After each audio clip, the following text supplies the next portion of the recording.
ہم نے کام کیا ہے محنت کش طبقوں کے ساتھ، وہ مختلف طرح کا کام ہم کرتے آ رہے ہیں پچھلے چند سالوں سے، اور اس میں بہت سارا کام ایسا ہے جو کہ ان مزدوروں کے ساتھ ہے، ان کے حالات کے اوپر ہے جو کہ انفارمل یا جیسے ہم کہتے ہیں غیر رسمی شعبہات میں ہیں، جو لوگ زراعت میں ہیں، جو لوگ ہوم بیس ورک میں کام کرتے ہیں، اور جو اس طرح کے شعبے ہیں جو کہ جنہیں جو ہے وہ کوئی کسی قسم کی قانونی جو ہے وہ تحفظ ان کو حاصل نہیں ہے۔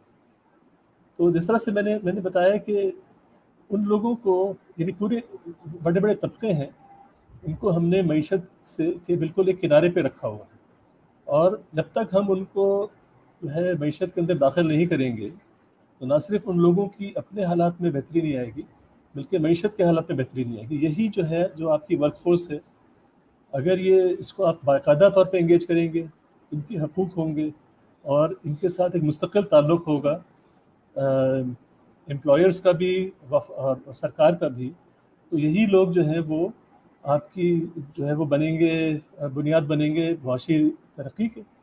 اور جب ان کے ہاتھ میں کچھ پیسے آئیں گے تو یہی لوگ جو ہیں وہ ان کی ہی قوت خرید سے آپ کی فیکٹریاں چلیں گی، آپ کے سارے کام چلیں گے۔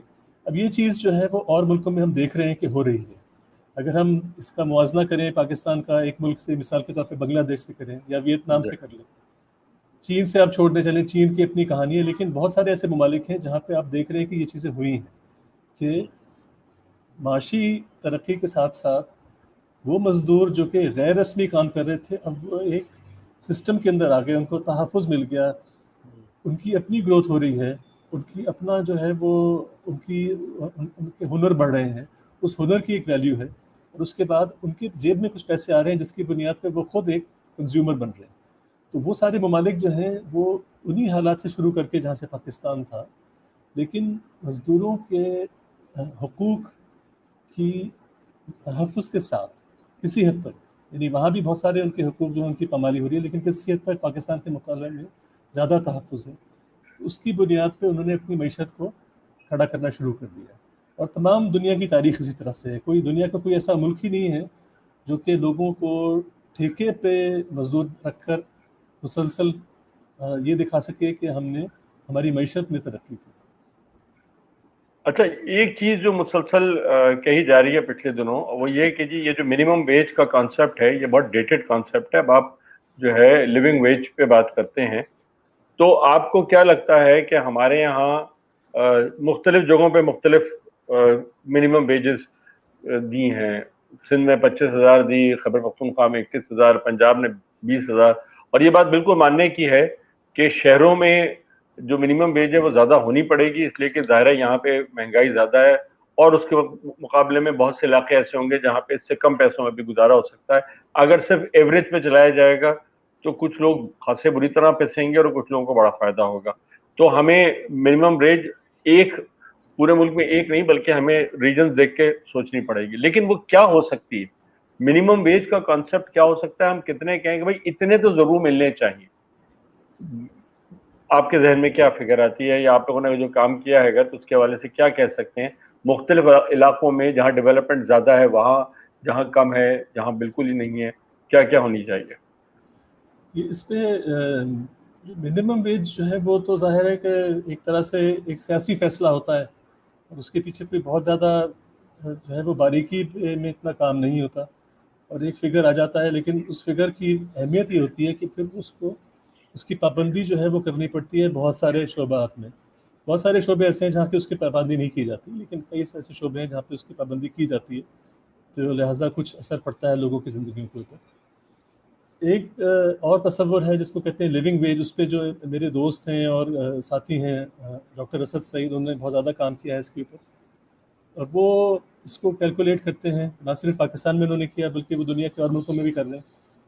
وہ کہتے ہیں کہ بھئی ایک بہت ہی بنیادی زندگی کے لیے کیا کیا چیزیں ضروری ہیں، اور ان چیزوں کے حصول کے لیے کتنی آمدنی ہونی چاہیے، اور اس بنیاد پہ وہ اس طرح کی کیلکولیشنز کرتے ہیں۔ اس میں بھی ظاہر ہے کہ مزید جو ہے وہ اوپر نیچے آپ کر سکتے ہیں۔ سب سے بڑا مسئلہ ہمارا یہ ہے کہ کوئی بھی نمبر ہو، کوئی بھی بینچ مارک ہو، چاہے منیمم ویج کا ہو یا لیونگ ویج کا ہو، ہم اس کو کس حد تک ہم پابند کر سکتے ہیں سب کو کہ وہ اس تنخواہ سے نیچے کسی کو نہ ملے. یہ ہم کس حد تک کر سکتے ہیں. اور وہ کرنے کے لیے جو ہے وہ آپ کے پاس ایک منظم مزدور تحریک ہونا ضروری ہے، کیونکہ یہ کام صرف حکومت نہیں کر سکتی. اگر آپ نے یہ کام صرف لیبر ڈپارٹمنٹ پر چھوڑ دیا تو لوگوں کی جو ہے وہ لوگوں کا تجربہ یہ ہے اور لوگوں کی شکایت یہ ہے کہ اصل میں وہ پھر ایک اور آلہ بن جاتا ہے صرف جو ہے وہ کچھ کرپشن کرنے کا.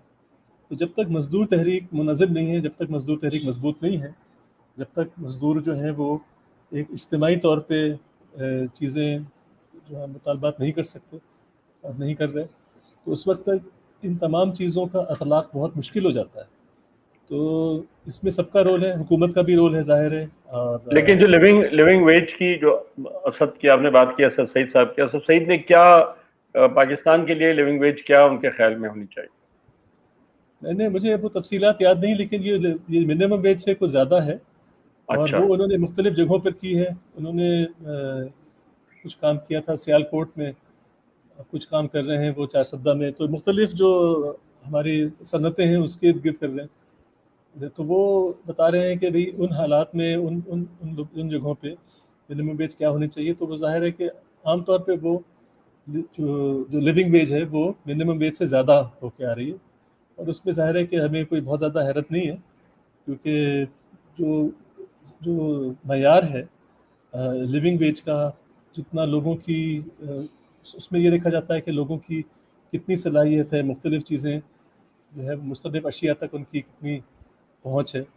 کھانے پینے میں جو ہے وہ کیا کیا کھا سکتے ہیں، وہ بہتر کھانا کھائیں، ان کے بچے بہتر جگہوں پہ پڑھیں، اگر ان کو بیماری کی مشکل آئے تو ان کے پاس بہتر طریقے ہوں، اور یہ کہ اگر وہ کرائے کے گھر پہ رہتے ہیں تو وہ بہتر انداز سے رہ سکیں. تو یہ ساری چیزیں ہیں. اگر آپ دیکھیں کہ اصل میں لوگوں کے کیا حالات ہیں، تو اس طرح کے سرویز موجود ہیں کہ جن سے پتہ چلتا ہے کہ پاکستان میں تقریباً 1/4 سے لے کر 1/3 تک گھرانے ایسے ہیں جن کو سال میں کسی نہ کسی وقت بھوک کا خطرہ ہوتا ہے.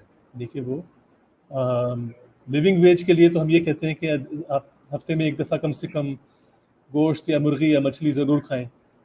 اور پھر ایسے لوگ ہیں ہمارے یہاں 1/4 سے لے کر 1/3 تک جن کے لیے سال میں ایسے بھی وقت آتے ہیں کہ جب ان کے پاس روٹی بھی کافی نہیں ہوتی. تو لوگوں کے جو اصل حالات ہیں اور جو ان کے حالات ہونے چاہیے اس میں بہت زیادہ فرق ہے. اور وہ فرق جو ہے وہ کم کرنے کے لیے بہت زیادہ ہمیں جدوجہد کرنی پڑے گی اور مختلف طرح کے لوگوں کو اس میں انوالو ہونا پڑے گا. لیکن یہ کہ اگر وہ اسد والی آپ اسٹڈی پڑھیں، آپ کہیں کہ بھئی یہ جو کہہ رہے ہیں کہ جو بنیادی حالات ہیں جس کی بنیاد پہ لیونگ ویج بنے، تو ہم اور آپ یہ کہیں گے کہ یہ کوئی بہت زیادہ لگژری کی زندگی نہیں ہے. اگر آپ کہہ رہے ہیں کہ ہفتے میں ایک دفعہ مرغی یا گوشت کھا لیں، تو ہم یہ نہیں کہہ رہے کہ کوئی آپ بہت عیاشی کی زندگی گزار رہے ہیں. یہ ایک بہت ہی بنیادی سی چیز ہے، لیکن یہ تو ایک بالکل ضروریات زندگی میں سے آتی ہے گویا. جی، لیونگ ویج وہ ہے جو اس سے بہت نیچے زندگی گزار رہی ہے. ہاں، مطلب یہ کہ جو زندہ رہنے کے لیے ضروری ہے. لیونگ ویج تو وہ ہوئی، لیکن ہمارے ملک میں بدقسمتی سے لیونگ ویج ہے نہیں. جو ہے وہ تو بس ایک ایسی ویج ہے جس کی بنیاد پر آدمی صرف مر سکتا ہے. اور ہمارے ہاں جو ہے وہ غریب مزدور طبقے کے زندہ رہنے کے آپشن جو ہیں وہ کم سے کم ہیں. اور یہی نظر آ رہا ہے کہ اس کو بڑھانے کے لیے کوئی کچھ نہیں کر رہا. یہ شاید یہ جانتے ہوئے بھی کہ اگر مزدور طبقہ مضبوط ہوگا تو وہ بھی معیشت میں دوسری طریقے سے بھی، یعنی استعمال کر کے اور جو خرچ کرے گا وہ بھی معیشت میں کنٹریبیوٹ کرے گا، اور اس سے شاید بہتری جو ہے وہ اوور آل اکانومی کو ہی آئے گی. لیکن یہ نہیں سوچا جا رہا ہے.